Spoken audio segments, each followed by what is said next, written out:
এই বদরের প্রান্তরে শহীদ হয়েছিলেন 14 জন সাহাবী, তার মধ্যে 13 জনের কবর এখানে আছে।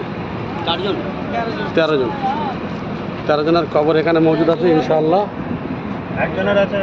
আবু জেহেলের কবরে কোনো গাছপালা জন্মায়নি, কারণ সেখানে না। আর আল্লাহর রহমতে এই যে বদরের প্রান্তরে যে 13 জন সাহাবী শহীদ হয়েছিলেন, তাদের কবরের উপরে এই সবুজ গাছপালা আল্লাহর রহমত ইনশাআল্লাহ এখানে আছে।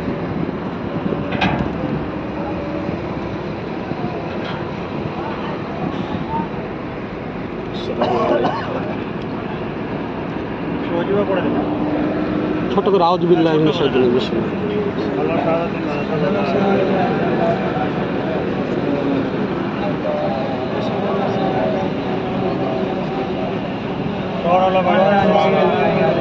খুব তাড়াতাড়ি পড়ুন।